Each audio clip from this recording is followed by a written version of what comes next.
Oke, makasih ya. Eh, ini kelas C ya, saya lupa.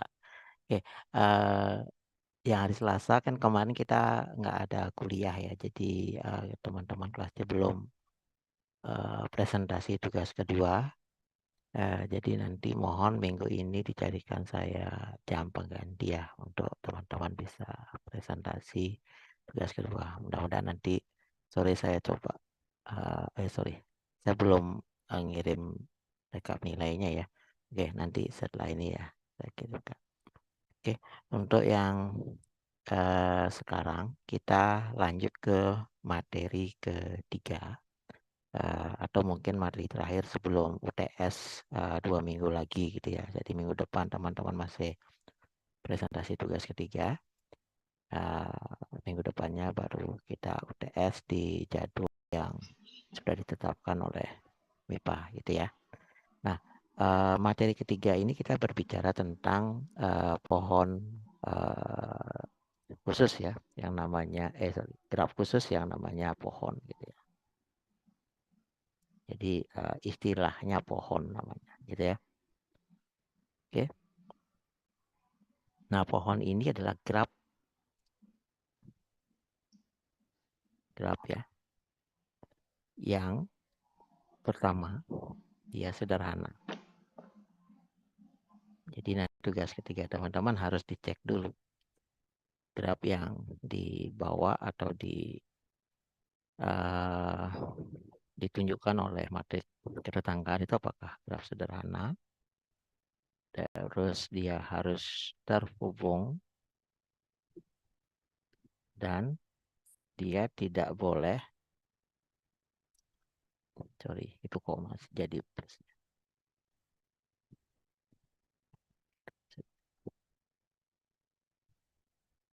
Oke, dia tidak boleh itu ada sirkuit ya. Jadi ini harus dicek dulu ya. Tapi harapan saya teman-teman ngeceknya jangan pakai library ya, DFS dan lain sebagainya. Lupain dulu. Oke, pakai logika sederhana aja. Oke, nah contohnya gimana? Yang seperti apa tuh yang disebut pohon? Nah, kalau kita lihat penerapannya di informatika yang paling dekat dengan teman-teman itu kayak di Windows Explorer ya. Misalnya teman-teman punya drive C, kemudian ada folder 2024, 2025 gitu kan. Kemudian atau folder yang lain, kemudian 2024 mungkin kampus gitu ya. Atau apa, hima gitu lah. Mungkin rumah gitu. Jadi teman-teman kan buat folder-folder seperti itu ya, kampus misalnya discrete, terus apalagi gitu kan ya. Kemudian di discrete ada tugas, tugas satu, nah, dan lain sebagainya ya. Tapi di akhir dari folder itu pasti isinya adalah misalnya file.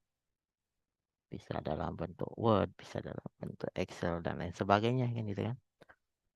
Oke, nah yang seperti ini kalau kita lihat itu tidak ada mengandung sirkuit, ya kan? Nah ini yang disebut dengan graf pohon. Oke, jadi masing-masing ini akan menjadi vertexnya. Dan yang paling atas disebut dengan akar atau root gitu ya. Oke, root atau akarnya. Dan yang paling bawah atau yang paling yang derajatnya satu gitu ya, itu namanya leaf atau daun kayak gitu. Nah ini ada cabang-cabangnya lah ya gitu ya. Oke. Nah karena itu disebut pohon karena mirip uh, anatominya dari kalau dari sisi uh, apa namanya penampakan mungkin beda gitu ya. Oke, kira-kira seperti itu. Itu namanya kira pohon. Ingat dia itu terhubung, dia itu tidak ada sirkuit dan dia itu sederhana, tidak ada loop atau sisi ganda. Ya, Oke, masalah berarah mungkin yang kita bahas sekarang yang tidak berarah dulu ya. Tapi bisa aja ada pohon yang berarah. Kayak gitu ya, kayak misalnya pohon perubahan state yang saya pernah cerita tentang eh apa namanya game water jug gitu ya. Jadi yang game dua wadah kita mencari berapa liter gitu kan, dari 00 bisa berubah jadi berapa dan lain sebagainya, itu kan ada arahnya ya, atau mungkin dua arah atau kadang-kadang dia ada arahnya gitu ya. Nah itu tetap aja dia, kalau dia terhubung dan tidak ada sirkuit, sudah cukup disebut sebagai sebuah graf pohon. Oke. Nah, ketika kita punya graf pohon, ternyata dia punya uniqueness gitu ya. Uniqueness itu apa? Ternyata dia bisa kodekan secara unik. Kode I. Oke. Misalnya vertexnya ada 3 gitu ya. Maka pohonnya bisa begini ya. Jadi dia terhubung dan tidak ada sirkuit kan. Nah, kode dari pohon ini itu kita bisa kasih kode 3, atau kalau uh, 1, 2, 3 seperti ini kita bisa kasih kode 2, atau kalau 1, 2, 3 seperti ini kita bisa kasih kode 1. Nah, kodenya ini unik, artinya melekat ke pohon yang itu aja gitu ya. Jadi kita nggak bisa memberikan kode 3 ke pohon ini ya. Nah, aturan pemberian kode ini itu yang mau kita pelajari hari ini ya.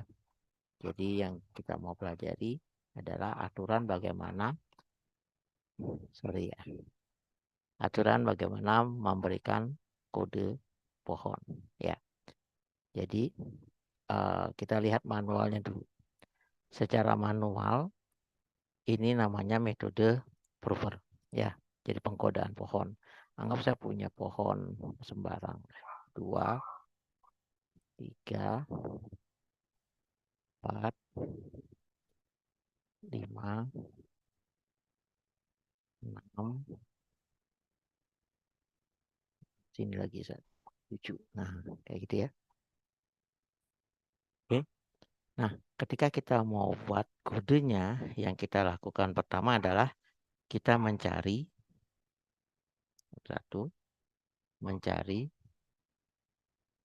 daun dengan inisial terkecil. Ya. Jadi daun dengan inisial terkecil. Kita lihat kandidat daunnya ada ini,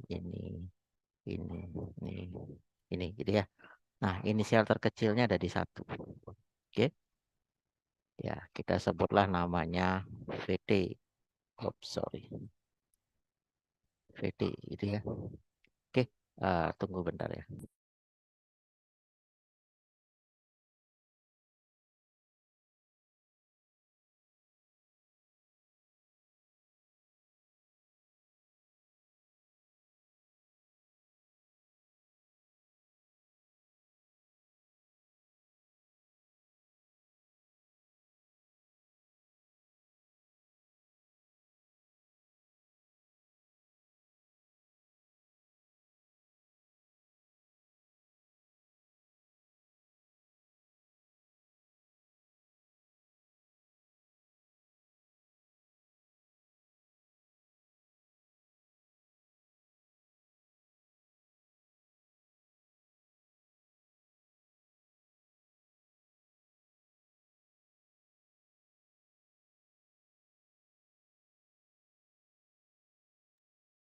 Oke, kita mulai lagi ya. Mohon maaf tadi ada gangguan.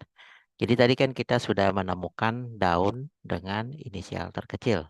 Ya, di sini sekarang yang terkecil adalah si petek 1 gitu ya. Kemudian eh, setelah kita temukan, kita cari vertex yang terhubung. dengan VT, ya. Jadi vertex yang terhubung sama si VT itu adalah 3, ya kan? Karena VT kita sekarang 1. Oke. Kemudian eh, setelah kita temukan yang ketiga, eh, gunakan, nah anggap yang terhubung dengan VT kita namai dengan pH lah ya. Nah, gunakan pH sebagai, sorry,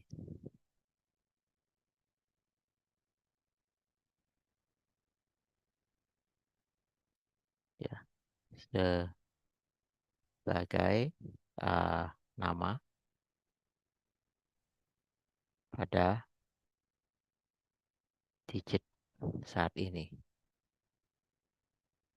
Ya, jadi si 3 ini kita pakai sebagai nama. Ya, kemudian yang keempat, hapus age, VT, dan VH. Ya, sehingga kita hapus ini. Oke, sehingga si VT derajatnya sekarang, sorry, bukan itu ya. Oke, derajatnya sekarang 0 di sana. Ya, jadi ini bukan VT 0 sih ya, sorry.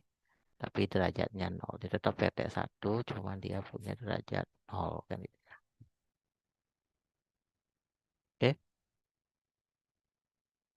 Nah, selanjutnya nomor 5, lakukan 1 sampai 4 hingga tersisa 2 vertex. Ya, jadi seperti itu.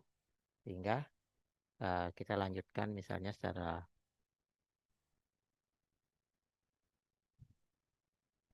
manualnya. Kemudian daun dengan inisial terkecil itu adalah 2, dia terhubung sama 3, maka kita tulis 3, kemudian kita hapus H23 gitu kan ya. Kemudian daun dengan inisial terkecil ini jadi daun ya 3-nya, karena udah terhapus dengan hubungannya dengan 1 dan 2. Jadi dia sekarang menjadi indeks terkecil gitu ya, atau inisial terkecil. Sehingga dia terhubung sama 4, kemudian kita hapus. Kemudian yang terkecil adalah 5 terhubung sama 4, kemudian kita hapus. Yang terkecil adalah 6 terhubung sama 4, kemudian kita hapus. Sisa 2 vertex ya, 4 sama 7. Sehingga itu sudah selesai, dan ini adalah kodenya dari graf yang tadi kita buat ya. Jadi 3 3 4 4 4. Kira-kira seperti itu. Oke, sampai sini ada pertanyaan?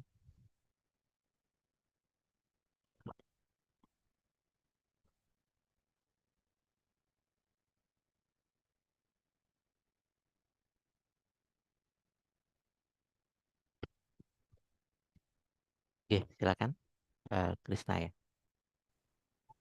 Baik Pak, saya izin bertanya, tapi sebelum bertanya izinkan saya menyebutkan 3 digit yang terakhir. 3 digit yang terakhir saya 053. Saya izin bertanya, kalau misalnya di daun vertex tuh punya nilai yang sama, kan saya kemarin ngerjain eh, buat di Sukma Pak, ada tuh Oke. X, X, S, A, N, T, I, sama habis itu lagi satu di ujung, di daun ujung tuh Z. Kalau misalnya daun ujungnya tuh yang daun nggak ada derajatnya itu sama-sama sama-sama X, yang mana dulu dihilangin Pak? Yang kiri atau yang paling kanan? Itu Pak. Terima kasih Pak.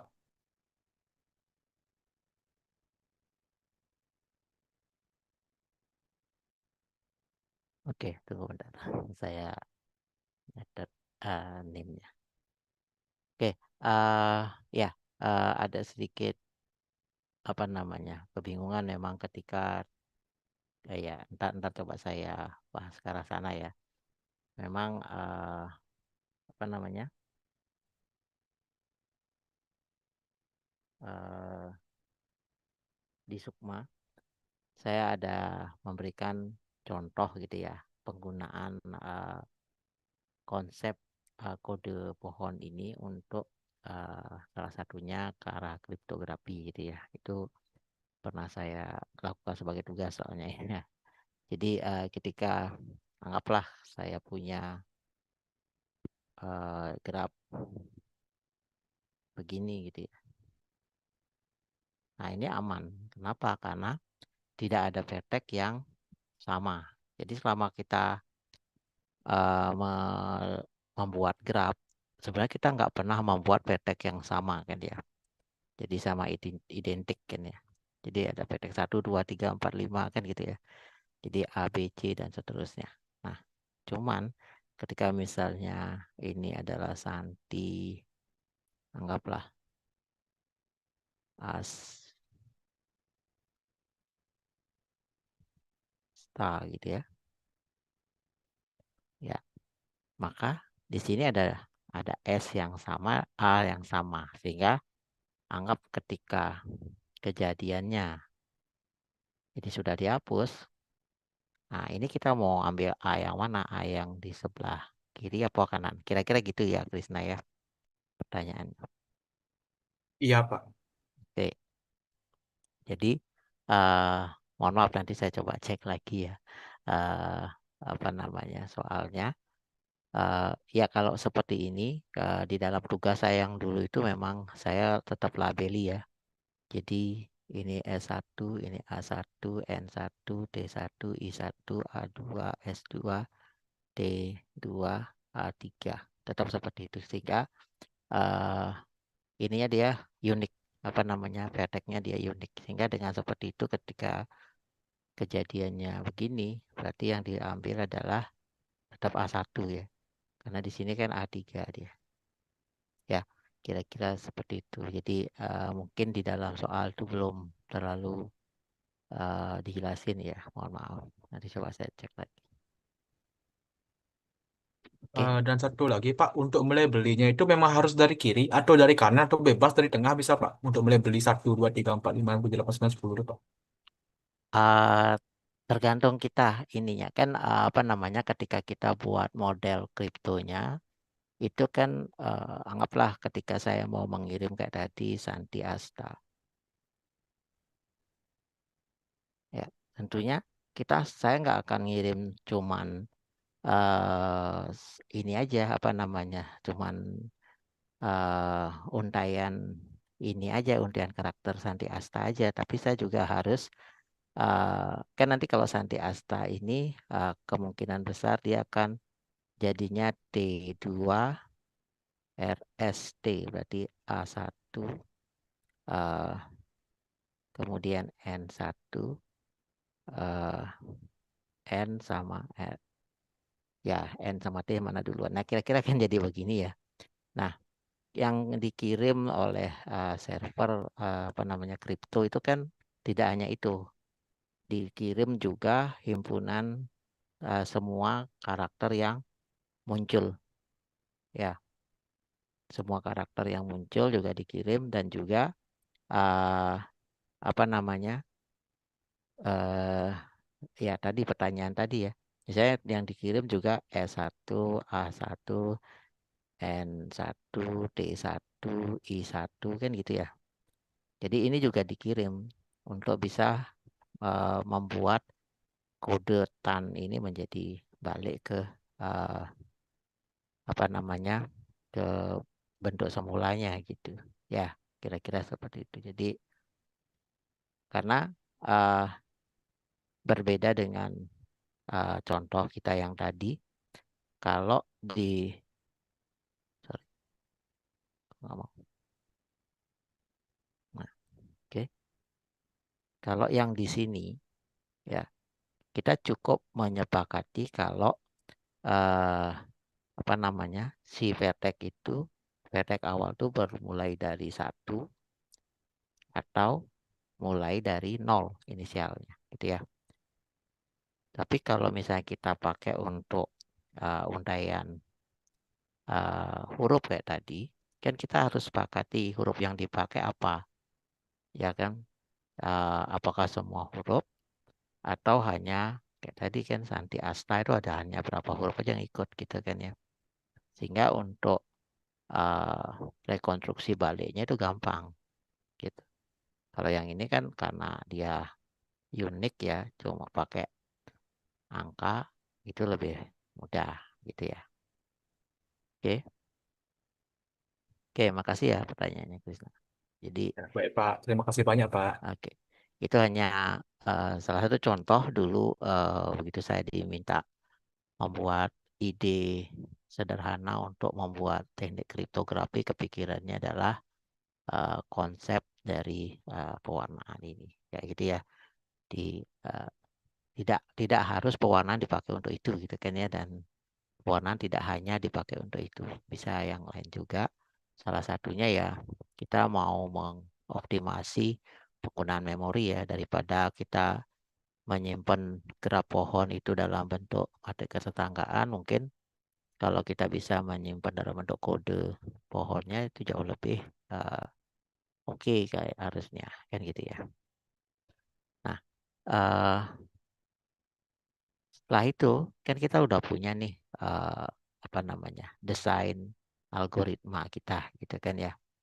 Seperti ini desainnya dari uh, apa namanya manual yang kita pahami ya. Jadi uh, setelah kita tahu desainnya, dari desain ini kita coba untuk membuat mendekati program. Misalnya kita buat model flowchartnya ya.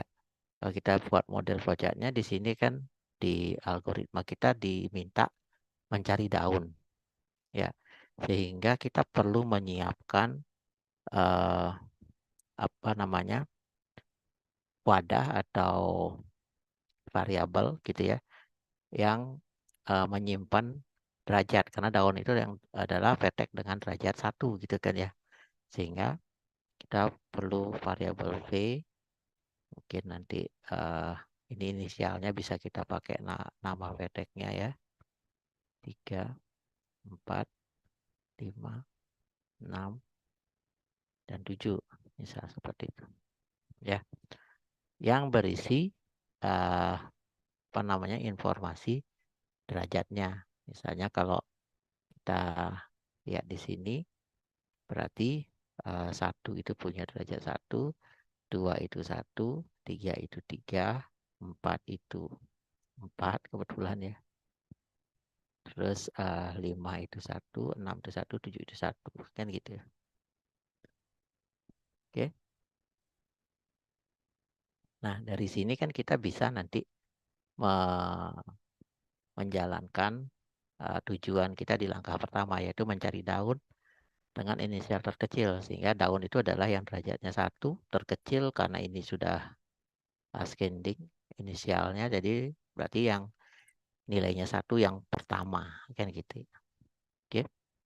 Kemudian cari vertex yang terhubung dengan VT, sehingga kalau kita bicara terhubung berarti kita memerlukan matriks ketetanggaan ya, sehingga kalau misalnya anggap di langkah pertama kita menemukan vertex 1 sebagai leaf, berarti kita mencari di baris vertex 1 ini yang bernilai 1 kan gitu ya, dan pastinya hanya 1 karena dia kan derajatnya 1 gitu ya. Oke, jadi itu nanti untuk proses mencari pH-nya, sehingga kita memerlukan juga matriks ketetanggaan dia ya. Oke, kemudian setelah kita siapkan alat-alatnya, kita coba membuat skema flowchartnya, misalnya dari start, kemudian nah stopping conditionnya ini ya, hingga tersisa 2 vertex. Jadi dilakukan for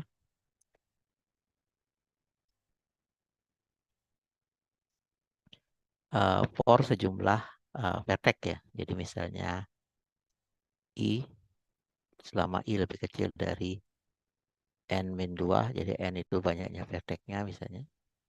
Di sini kan 7 gitu. Oke, kalau iya maka akan berjalan proses pewarnanya. Kalau tidak berarti sudah selesai. Gitu ya. Oke, selesai. Oke, kira-kira gitu. Nah, berjalan berarti yang pertama cari daun terkecil. Berarti yang pertama kita ngakses di sini mencari. Cara mencarinya berarti kan kita akan lakukan looping untuk melihat nilai setiap V ini gitu ya. Yang mana yang satu pertama. Nah, kalau udah ketemu satu pertama, yang lainnya kan di don't care gitu ya. Sehingga kita pakai while aja, sehingga kita pakai J lebih kecil. Sorry, kalau V, sorry. Uh, kita pakai while berarti J-nya didefinisikan dulu. J sama dengan 1. Kemudian kalau VJ itu tidak sama dengan 1, gitu ya. Kalau iya berarti J-nya di increment. Jadi kalau tidak sama dengan 1 kan kita lihat di uh, apa namanya kolom selanjutnya, gitu ya. Tapi kalau tidak, nah, berarti kan sudah ketemu uh, J yang uh, apa namanya sebagai VT yang terpilih gitulah ya. Oke, sehingga setelah ketemu J yang terpilih, anggaplah sekarang terpilih adalah J-nya adalah 1 atau VT-nya adalah 1, maka kan kita akan mencari di matriks ketetanggaan kolom yang bernilai 1 atau yang terhubung dengan dia. Nah, sama begitu ketemu misalnya di sini, yang lainnya kan di don't care ya, sehingga bisa aja kita pakai uh, while juga di sini gitu ya. Nah, perulangan K, kalau M uh, C K gitu ya. M JK itu tidak sama dengan 1. Ya, kalau ya kita K plus plus, kemudian balik ke sini lagi. Kalau tidak, berarti kan kita sudah ketemu PT yang terhubung atau calon uh, namanya gitu ya. Sehingga kita lakukan mungkin di sini langsung print aja, print K berarti kan ya. Print K-nya, kemudian MJK sama dengan 0, MKJ juga sama dengan 0. Nah, kan gitu ya. Jadi kita sudah ada di tahap hapus each ya, hapus each VTPH. Oke, kemudian udah selesai. Jadi kita,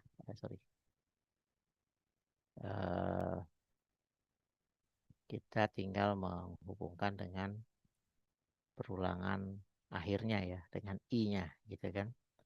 Jadi kalau udah selesai ini berarti tinggal I plus plus misalnya gitu ya, nanti dicek lagi balik ke sini kan ya. Oke, kira-kira kan seperti itu. Atau kalau misalnya teman-teman mau buat apa namanya pseudocode-nya gitu ya. Jadi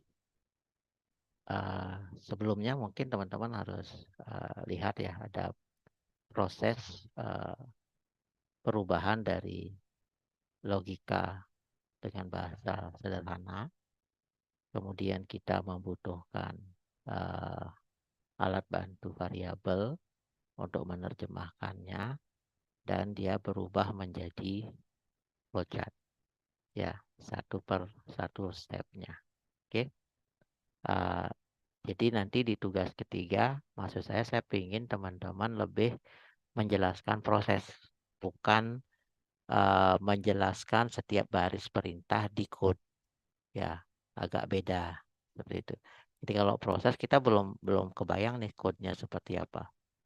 Oke, tapi prosesnya kita sudah lakukan gitu ya. Jadi kita coba jelaskan. Oke. Nah, sekarang kalau dari flowchart ini mau buat ke pseudocode misalnya, dan berarti kita tadi memerlukan bantuan uh, matriks M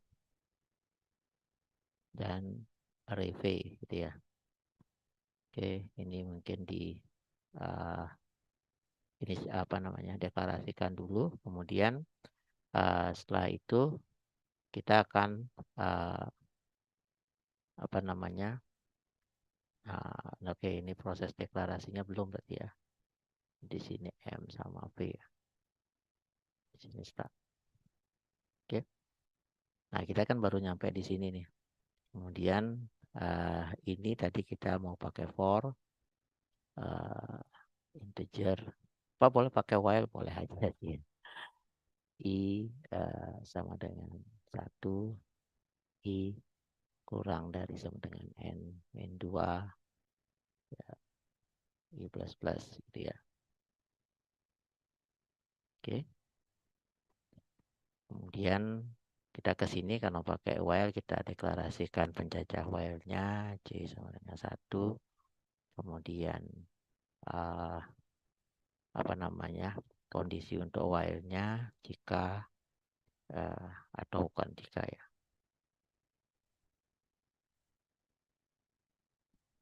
uh, while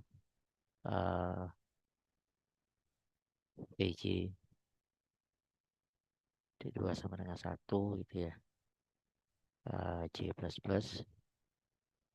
Nah, selesai dari while harapannya kita udah punya J ya, yang menjadi VT gitu ya. Kemudian kita ke sini K sama dengan 1 while uh, M sorry. Oke, kira-kira seperti itu ya. Sorry ya. Ini tadi. Oke, while M J K ya tidak sama dengan 0 K plus plus gitu. Kalau sama dengan 0 beda lagi ya nanti ya. Terserah teman-teman nanti. Nah, setelah ini kan kita sudah masuk ke uh, print K, kemudian hapus. Setelah itu kembali ke for gitu ya kira-kira. Ya. Jadi nanti tinggal diimplementasikan ke code apa yang kurang. Nah, itu dibahas lagi. Jadi bedanya kita bahas code dengan bahas alur proses seperti ini di sana. Jadi misalnya dari pseudocode ini setelah di code ada uh, apa namanya? Ada kesalahan sehingga kita perlu menambahkan atau merubah logika yang mana. Itu perlu dijelaskan juga gitu ya.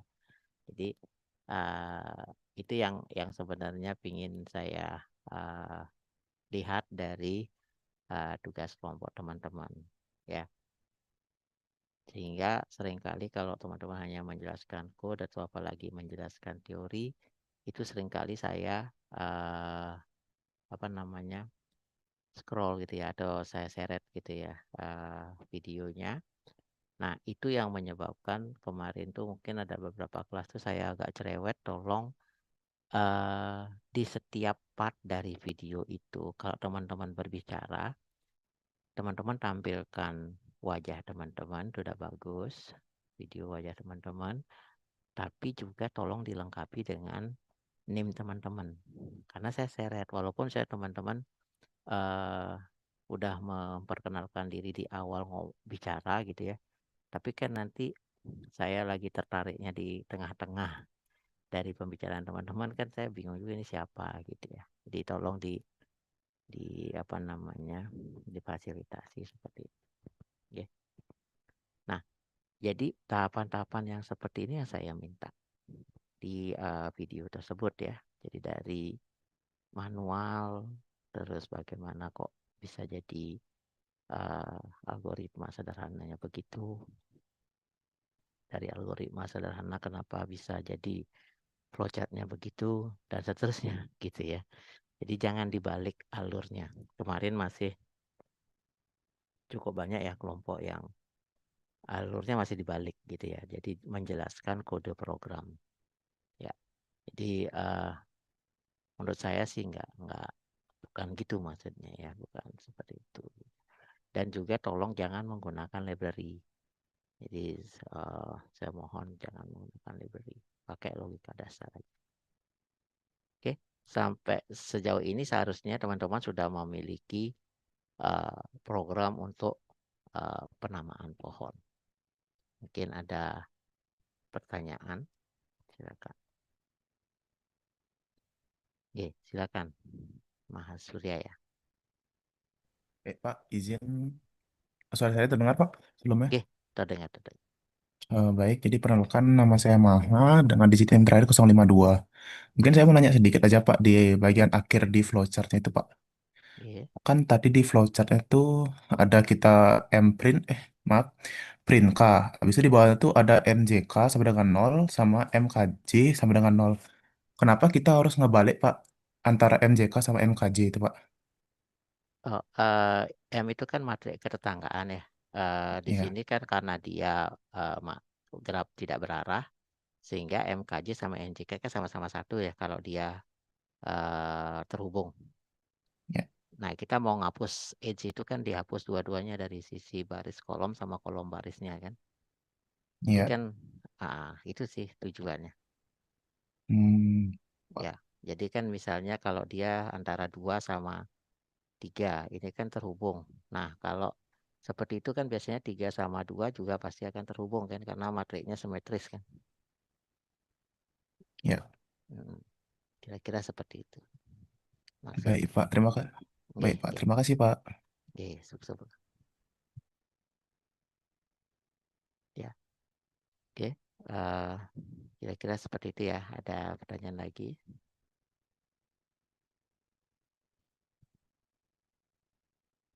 Nanti logika teman-teman boleh beda ya. Jadi kalau teman-teman mungkin cari di Sukma antara penjelasan saya dengan yang sekarang mungkin nggak terlalu sama persis gitu ya.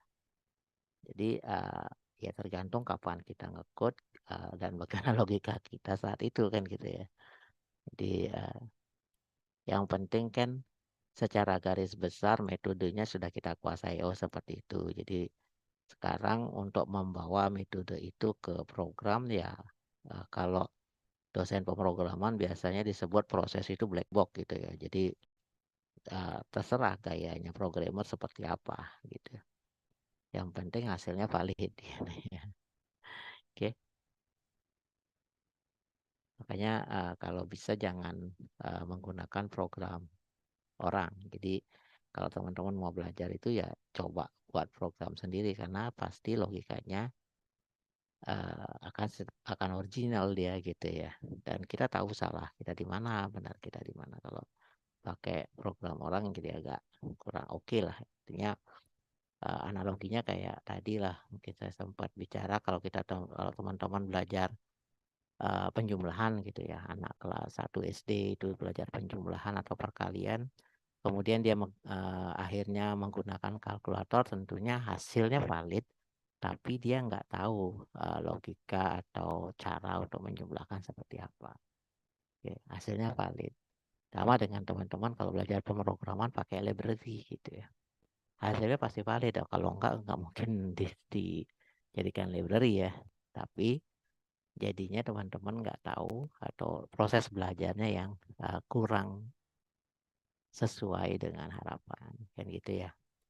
Kenapa? Karena nantinya teman-teman di dunia nyata itu kadang-kadang dihadapkan sama masalah kompleks yang belum tentu bisa dihandle semua oleh library tersebut. Bisa jadi teman-teman harus melakukan penyesuaian seperti itu ya, sehingga kalau kita nggak paham library-nya, kadang-kadang kita agak susah di sana. Oke, tapi ya walaupun sekarang saya sendiri pun menyadari ya dengan perkembangan AI, iya begitulah ya. Jadi tapi itu tantangan besar ke teman-teman. Ya, tantangan sangat besar sekali. Kalau saya dulu belajar itu saingan saya manusia. Nanti di dunia kerja saingan saya manusia gitu ya. Tapi kalau teman-teman belajar itu saingannya itu udah robot gitu ya. Robot AI. Agak agak serem sebenarnya, sehingga teman-teman harus mempersiapkan diri jauh lebih kompleks lagi sebenarnya. Kalau menurut saya ya. Oke, kira-kira seperti itu. Tapi bukan berarti kita anti AI ya. AI itu bagus banget. Hampir semua sekarang kita pakai gitu ya. Jadi kemarin anak saya sakit perut aja nanyanya ke AI gitu ya, bukan ke dokter. Tapi itulah perkembangan teknologi. Oke, nah selanjutnya ketika kita punya kode gitu ya. Tadi kan katanya kalau kita punya kode ya, kode ini gitu kan. Oh, kita mendingan nyimpan di memori kode ini dong daripada materi ketetanggaan atau bahkan gambar ini ya. Lebih parah lagi. Karena gambar itu disimpan dalam bentuk pixel ya. Nah, atau materi ketetanggaan, nah mending ini ya jauh lebih hemat memori kan gitu kan. Nah, cuman namanya kita nyimpan pada saat satu saat kita gunakan ya harusnya kita bisa akses dong ya gitu ya. Oke, kalau kita punya kode 3, 3, 4, 4, 4, terus bagaimana kita mengekstrak kode ini gitu. Sehingga menjadi pohon yang kita mau pakai ya. Nah, itu ada namanya rekonstruksi kode Cooper. Ya, jadi kebalikan dari pengkodean tadi. Jadi ketika saya punya kode seperti ini, nah saya punya nanti barisan petek yang terlibat. Oke, ya seperti yang saya bilang tadi kan, ada barisan petek yang terlibat di dalam kode tersebut. Jadi ada untayan Santi Asta, barisan peteknya apa aja, SANTI A S T A gitu ya. Nah, kalau ada yang sama berarti diberikan dia uh, apa namanya uh, inisialisasi gitu. Nah, di sini juga sama. Nah, ketika saya punya kodenya ada 5, berarti petek yang terlibat adalah 7 pastinya. Karena kan tadi kita stopping conditionnya ketika bersisa 2 petek ya. Sehingga ketika saya punya kode 5, petek yang terlibat 7 ya. 1, 2, 3, 4, 5, 6, 7. Ya. Nah, ini yang saya bilang tadi, pada saat saya membuat Santi Asta, saya tidak hanya mengirim kode, tapi saya juga harus mengirim petek yang terlibat. Beda dengan ketika kita menggunakan peteknya adalah default seperti ini ya. Karena kita udah bisa melihat atau tanpa perlu dikirim juga si penerima udah tahu. Oke. Kemudian edge yang terbentuk. Ya. Nah, caranya adalah secara manual. Kita cek di petek apakah nama petek yang ada di barisan petek ini itu ada di dalam nama kode. Di sini kan yang pertama 1 ya. 1 ternyata tidak ada di dalam barisan kode sehingga 1 ini bisa dipakai. Oke. 1 ini bisa dipakai dikonekkan dengan kode pertama ya, digit pertama di kode atau digit yang terdepan di kode. Oke, sehingga kita bisa membentuk edge 13. Oke. Kemudian setelah itu kan kita punya kode sisa begini, yang 3 di awal udah dipakai. Kemudian vertex yang tersisa ini. Nah, kita cari lagi vertex 2 apakah ada di kode. Oh, ternyata tidak. Berarti bisa dipakai. Dihubungkan dengan ini. Berarti 2, 3. Yang tersisa 4.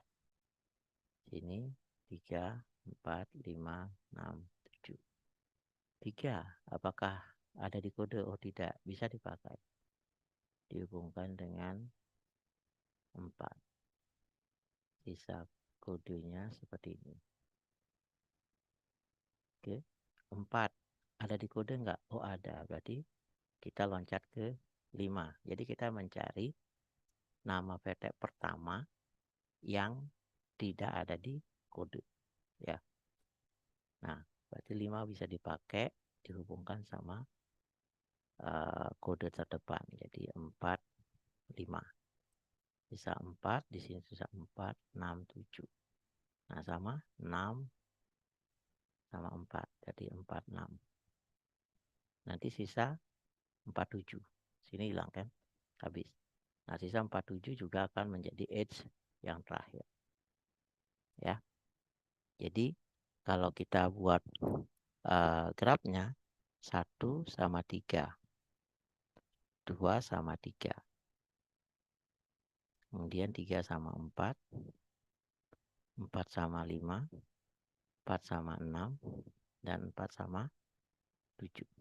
Ya, jadi edge yang terbentuk merepresentasikan pohon atau graf yang sama dengan yang tadi kita kodekan. Kira-kira seperti itu ya. Oke. Nah, di sini kalau kita mau coba buat algoritmanya, di sini saya kepikiran untuk sedikit mengoptimasi algoritmanya ya. Saya nggak tahu di Sukma seperti apa, saya lupa. Tapi di sini saya coba optimasi dari apa namanya array vertex-nya. Kenapa? Tadi kan saya harus mencari secara umum, kalau saya nggak tahu kodenya seperti itu, kan saya harus mencari dari depan. Apakah ini ada di kode, apakah ini ada kode. Nah, pertanyaan apakah ini ada di kode kan berarti saya bandingkan ini dengan ini, bandingkan ini dengan ini, bandingkan ini dengan ini dengan ini dengan ini. Oh, tidak ada. Kan gitu ya. Jadi saya melakukan perbandingan sebanyak sejumlah kode. Nah, kalau misalnya ini ada, berarti saya akan loncat ke sini, saya akan bandingkan ini dengan ini dengan ini. Nah, jadi akan ada sejumlah n dikali n-2 perbandingan, gitu ya. Nah, untuk menyederhanakan itu saya membuat atau merencanakan array V-nya seperti ini. 2, 3, 4, 5, 6, 7, bisa gitu ya. Nah, nama vertex-nya kan sudah diwakili oleh alamat array-nya ya. Oke, karena ini juga dibawa ascending seperti ini gitu kan. Nah, yang saya lakukan adalah di awal itu sebelum proses atau pre-processingnya saya menghitung nih. Ini kan ada angka 3. Berarti 3-nya increment 1. Ini 3 lagi. Berarti 3-nya increment 1. Ini 4-nya ada 3 langsung ya. Nah, yang lainnya itu adalah 0 atau tidak ada di array kode gitu ya. Oke. Kemudian saya juga perlu array kode 1, 2, 3, 4, 5. Jadi sini ada 3, 4, 4 gitu kan ya. Dan juga terakhir karena saya mau membentuk edge, berarti saya perlu matriks ketetanggaan yang masih 0 semua ya. Jadi 0 semua. Oke. Kira-kira seperti itu. Nah, kemudian dari bantuan ini saya coba bawa dia ke algoritmanya. Ya. Oke. Misalnya langkah pertama. Berarti kan saya mencari di array P yang tidak ada di kode. Berarti sama aja kalau udah kondisinya seperti ini, saya mencari di array P yang nilainya 0. Yang pertama. gitu ya. Array P yang pertama yang nilainya 0 ya. Cari nilai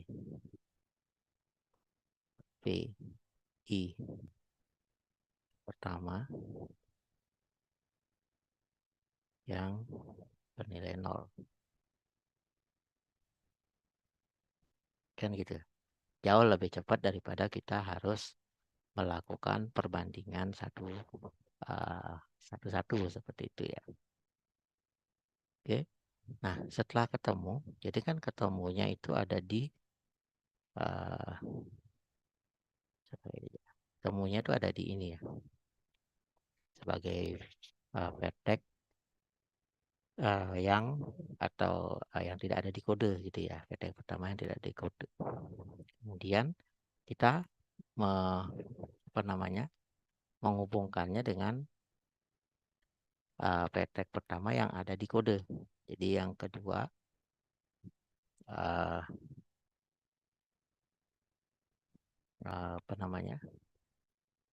cari misalnya ya, anggap cari juga ini, anggap namanya PT gitulah ya. Cari KJ pertama yang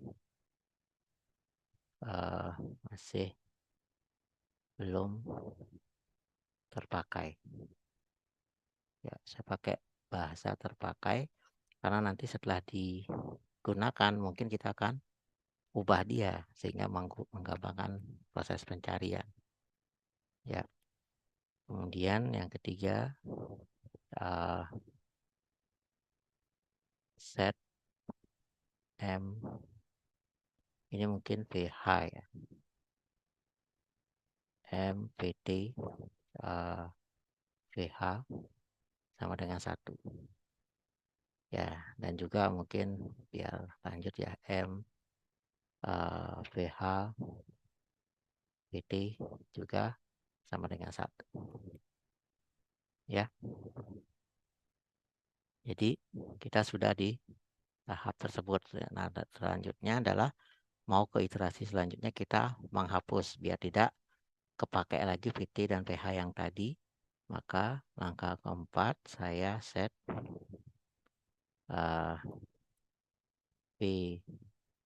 PT itu dengan -1. Jadi ini saya ganti jadi -1 ya, atau PWT min lah sekalian ya, biar kalau yang kalau yang 2 nanti jadi berubah jadi 1 karena kan bisa dipakai 2 kali berarti itu ya, kayak gitu. Dan juga kita set K ke PH itu jadi, nah yang ini langsung -1 aja, jangan di min. Jadi ini langsung di -1 gitu ya. Harapannya nanti dia tidak kepakai lagi gitu kan ya. Oke. Nah, itu kita ulangi. Jadi langkah kelima itu sorry, sini aja.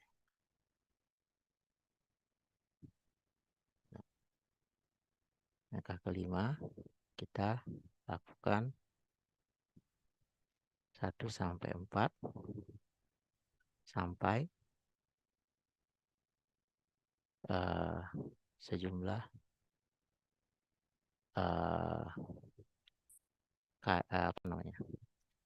kode ya. Jadi kodenya di sini kan ada 5 panjang kodenya.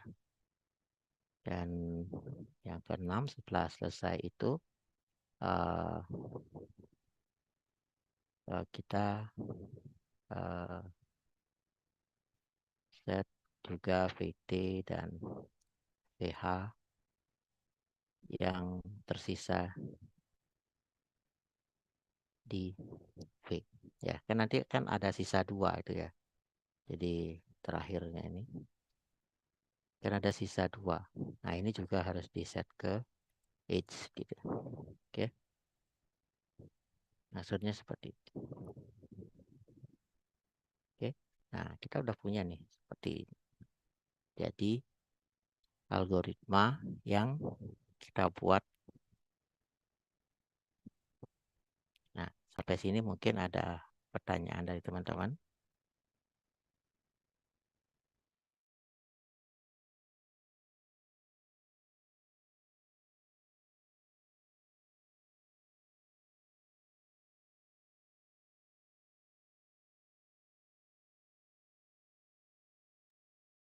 Oke, aman ya. Jadi diawali dari kita menjelaskan manualnya bagaimana, kemudian logika kita untuk mengerjakan atau mendekatkan dia ke program gimana, sehingga kita memerlukan bantuan variabelnya seperti apa gitu kan ya. Kemudian kita coba untuk membuat algoritmanya dengan bahasa sehari-hari, atau mungkin kalau yang terlihat di sini sudah mendekati bahasa pemrograman gitu ya. Jadi boleh juga, karena kita ya artinya sudah cukup fasih program, kita bisa membuat algoritma dengan cara seperti ini. Oke. Dan kemudian kita coba modelin dia dengan flowchart atau pseudocode. Tapi bagusan teman-teman lakukan flowchart dulu ya. Emang kadang-kadang itu menyusahkan atau merepotkan gitu ya. Tapi itu adalah salah satu uh, ya kemampuan yang cukup diperlukan gitu ya, untuk ketika teman-teman mau naik dari seorang programmer yang di balik layar menjadi seorang ya mungkin manajer bidang program yang ada di depan layar gitu ya. Karena apa? Karena kalau uh, ranahnya udah manajer, berarti kan dia lebih sering presentasi ya, yang dipresentasikan ke bos atau atasan yang nggak mungkin presentasi kode gitu ya. Bos nggak mana tahu kodenya gitu kan. Yang dipresentasikan pasti adalah modelnya yang jauh lebih bisa dipahami oleh atasan teman-teman. Ya, jadi itu sebenarnya gunanya kita mengikuti langkah-langkah modeling dulu, kemudian baru code. Jadi dari logika, kemudian kita modeling, baru ke code gitu ya. Walaupun sebenarnya teman-teman saya yakin udah bisa langsung buat code-nya gitu. Tapi nanti kalau kebiasaan seperti itu di dunia kerja agak sedikit kewalahan sih sebenarnya gitu ya. Tapi ya kalau memang sudah tidak masalah bagi teman-temannya, gimana lagi gitu. Oke, kira-kira seperti itu ya. Jadi oke, ada pertanyaan lagi dari teman-teman nih. Nah, biar karena saya mungkin tidak lanjut ke flowchart-nya ya. Ini kan harusnya udah bisa lah ya buat flowchart dan pseudocode dengan algoritma yang udah kita dapatkan ya. Tinggal nanti di tugas teman-teman dilengkapi gitu ya. Jadi jangan kan Bapak jelasinnya sampai sini, jadi saya jelasin sampai sini juga. Ya gitulah. Biasalah kalau dosen tuh kan suka ya begitulah. Oke, gimana? Ada mungkin pertanyaan atau apa dari teman-teman? Ini masih materi yang ya saya kira masih uh, apa ya, tidak terlalu ruwet lah ya, kalau teman-teman bawa ke code gitu ya. Jadi mudah-mudahan nanti UTS kita kiblatnya adalah ke penerapan ya. Jadi lebih ke logika programnya. Jadi mudah-mudahan teman-teman bisa menjawab dengan baik gitu kan. Oke. Jadi harapannya seperti itu biar tidak kaget nanti UTS-nya.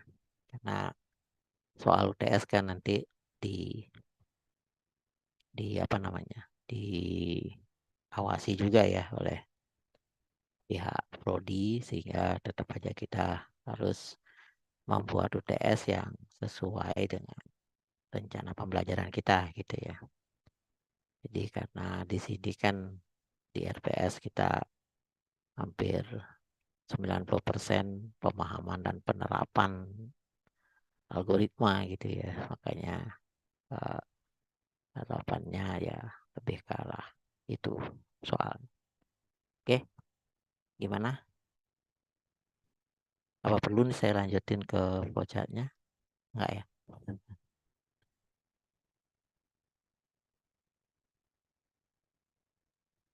Mungkin boleh boleh dilanjutkan sedikit Pak ke flowchartnya. Agak penasaran sedikit bagaimana ntar flowchartnya. Nah, oke, dilanjutkan katanya. Ya udah. Padahal ya oke lah. Kalau dosen tuh agak agak ini ya, daya dikit. Oke, kita lihat di sini kan kita punya apa namanya algoritma seperti itu. Jadi kalau kita buat flowchartnya, kemudian inisialisasinya kita tadi udah dapat array V sama array K sama array M ya.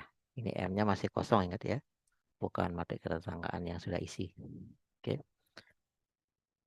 V sama K sudah kita sesuaikan seperti tadi ya. Nah, kemudian langkah pertama ini solving conditionnya adalah di ini kan ya. Oke. Nah, karena kita akan melewati semua kode di semua digit di kode, maka kita bisa pakai for lah di sana ya. Jadi anggaplah inisialisasi for-nya itu pakai i. Jadi selama i b kecil sama dengan apa nih? Uh, apa ya? Apa kasih ini n itu kita udah jumlah vertex. Yang AR lah ya. R lah ya. Nah, jadi R itu panjang kode gitu ya. Atau kalau teman-teman kebanyakan Pak jangan pakai R, saya pakainya adalah N-2 karena panjang kode pasti N-2 boleh ya, silakan. Berarti kita nggak perlu R. Oke. Kemudian kalau iya, oke, kalau iya berarti kan kita masih melakukan ini ya. Oke. Jadi yang pertama adalah kita lakukan cari nilai di array V. Pertama yang 0 gitu ya. Jadi mencari ini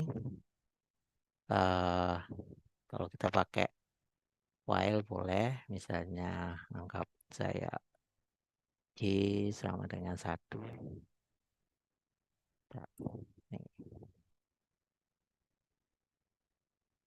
J sama dengan 1.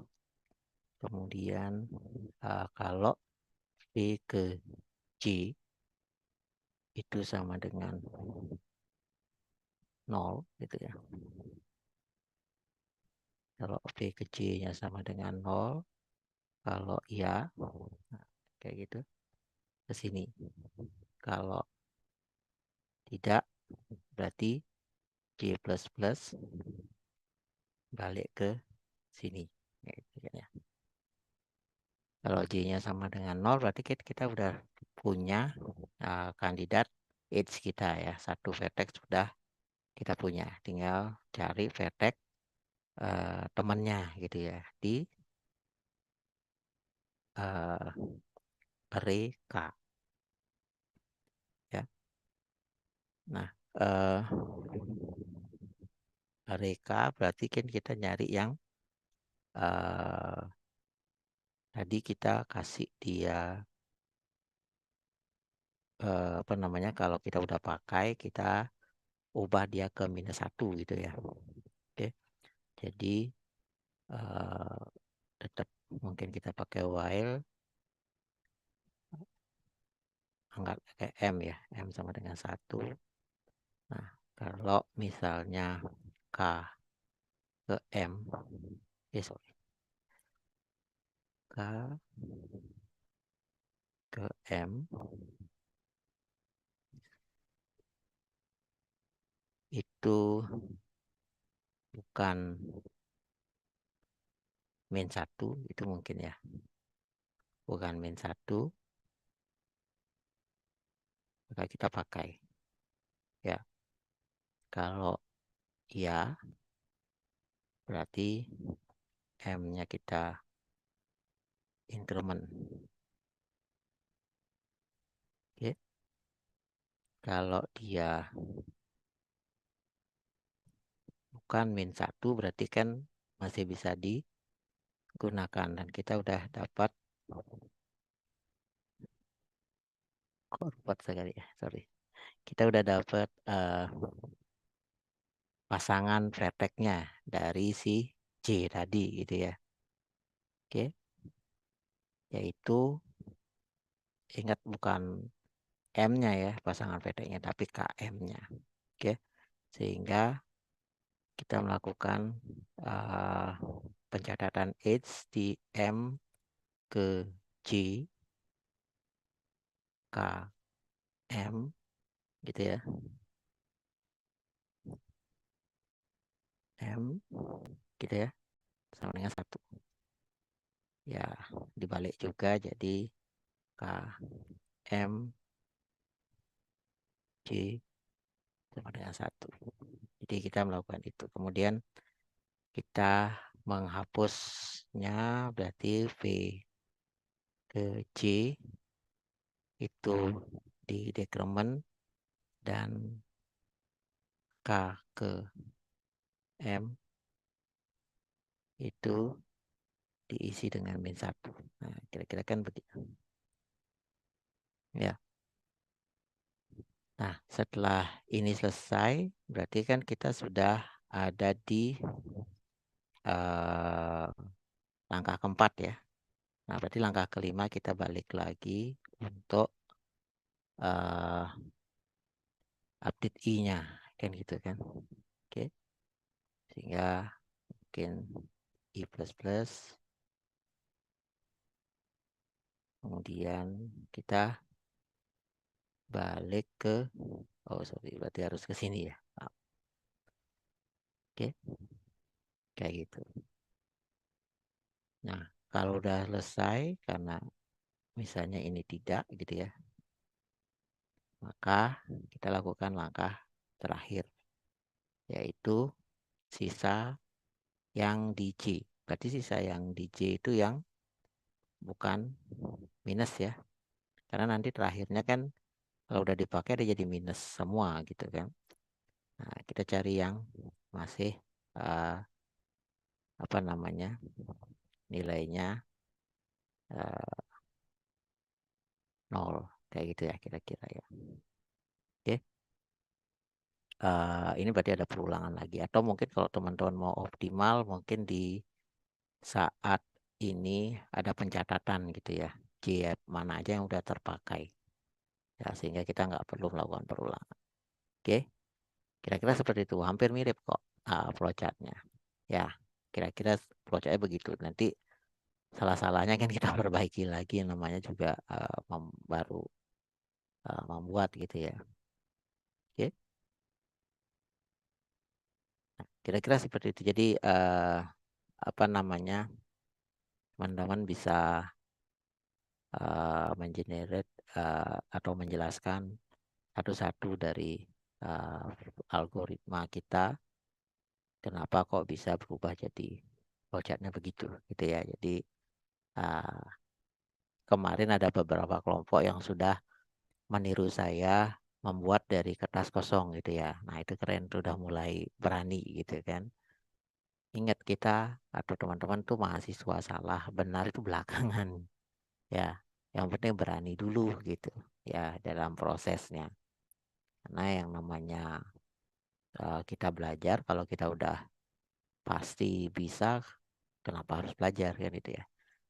Kita belajar karena kita belum yakin dengan kemampuan kita, sehingga ada pentingnya kita tunjukkan kekurangan kita itu, sehingga baik dosen maupun siapapun gitu yang menjadi mentor kita itu bisa melihat kekurangan kita. Kira-kira seperti itu ya.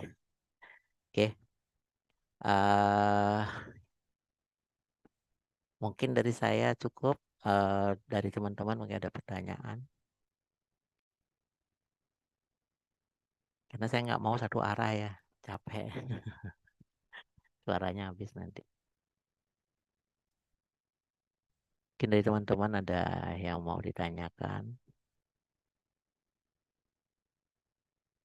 Kalau nggak apa-apa sih ya. Astungkara aman Pak, Astungkara. Aman ya. Astungkara tapi Pak, Astungkara. Ya, sudah ada banyak sekarang bahan diskusi kayak AI itu benar-benar keren banget. Kita pun, saya pun kemarin ketemu sama orang Cina, gaya ya. Saya nggak bisa bahasa Inggris sebenarnya ya. Artinya nggak natif banget gitu, tapi ngerti oke. Tapi kebetulan memang ketemu, eh, kemudian dia juga kayak petinggi gitu ya di Alibaba yang lagi divisi AI-nya. Jadi dia memberikan kita peluang. Mungkin dari teman-teman ada yang ikut ya. Saya lempar ke SIC peluangnya. Jadi kita diminta untuk mengenerate data latih AI-nya karena dia ingin membuat AI yang mampu berkomunikasi multibahasa. Jadi misalnya orang Cina ngomongnya pakai bahasa Cina, kita ngomongnya pakai bahasa Indonesia dengan logat-logat kita, dia dengan logat-logat dia, tapi tetap nyambung gitu ya. Nah, itu keren sih sebenarnya ya tujuannya. Mudah-mudahan bisa. Tapi kita dibantu untuk, diminta untuk membantu kemarin mengenerate data latihnya dulu untuk bahasa Indonesia. Jadi saya lempar ke SIC kemarin ya dari sama Kak Arinya.